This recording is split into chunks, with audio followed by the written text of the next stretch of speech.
Going into this project, this channel is very small.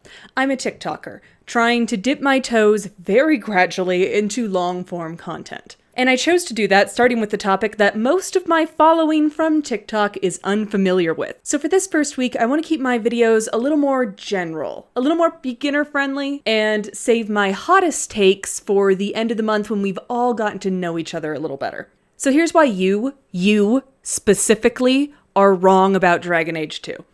Dragon Age 2 has always been a bit of an enigma. In the general gaming community, it is remembered as mediocre at best, if it's remembered at all, while within the Dragon Age fandom, it's actually pretty beloved. Now, this is far from a phenomena that is exclusive to Dragon Age and Dragon Age 2. There are lots of properties in lots of fan bases that are panned by critics.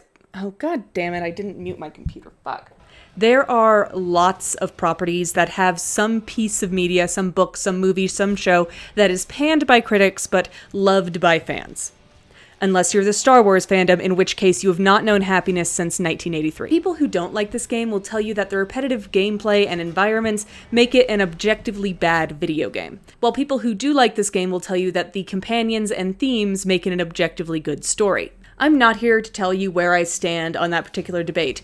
There's 29 days left. I haven't even had time to regret this project yet.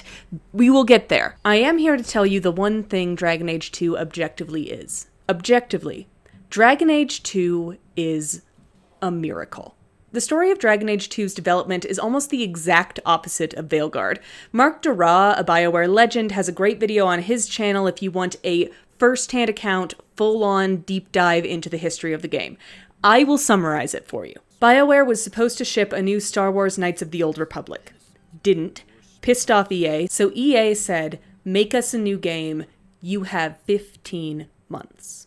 The original Mass Effect was 3.5 years in development. Dragon Age Origins had been in the works for 8 years by the time it came out. And Dragon Age Inquisition was about 3 years. Ish. I can't find a concrete number. This is kind of like saying, build me a replica of the Titanic. You have a week.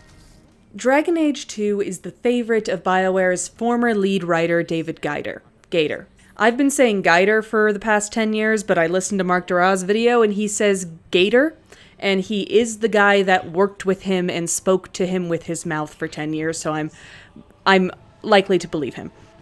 He is incredibly proud of what his team managed to accomplish in such a short time span, saying there was no time for a second draft, you just wrote, and you wrote with the cuts that they made out from under you. The last fight with Orsino, David Gator says, when Orsino turns on you, he said that he had to write in that dialogue at the last minute because they cut his boss fight, so he would still turn on you either way. He's proud of it. But he has said he would never want to work at that pace again, which, yeah, I get that. So why bring this up? Why talk about the crunch that Dragon Age 2 was subjected to? It's impressive, but what more is there really to it than, holy shit, EA sucks? It's because, as we have heard about Veilguard and Veilguard's atmosphere, some of its details have started to sound familiar. And it all starts with Rook. Rook will be the name of the protagonist in Dragon Age 4. The Veilguard. Dreadwolf. I've been calling it so many different names over the years. Rook will be your protagonist. As we were finally starting to hear information about the game and the protagonist that we would play as, I noticed a focus on the fact that you would begin powerless. That was a huge deal. In the early teasers, in the early behind the scenes, the fact that Rook started with no power was brought up again and again and again. You were brought up from the dirt. Rook was brought up from the dirt to lead a group of ragtag bisexuals against impossible odds. And I noticed it was odd that everyone in these videos seemed to talk about it like it was a big deal for the Dragon Age universe. But they'd done this before. That was Hawke, the powerless hero brought up from nothing against impossible odds. That was Hawke. Hawke's story of a refugee forced into greatness by circumstances entirely out of their control is a powerful one. And while that sort of narrative arc is by no means new in the world of fantasy fiction, there is a reason it's so loved. Most of us don't have a magic hand. Most of us weren't born in castles. Most of us weren't prophesized for greatness. Most of us are Hawk. I think Veilguard is, at least in part, going to be the game Dragon Age 2 never could be. I do not think it's going to just be the Dragon Age 2 that BioWare would have made all those years ago if they had been allowed the time. Dragon Age 2 is Dragon Age 2, it is what it is. It's never getting remade. It's the ideas and the atmosphere that I think are being carried over. Dragon Age 2 had a team behind it that loved it but knew it was never at its full potential simply because it was never allowed to be. There wasn't time. Veilguard, in some ways, has had nothing but time.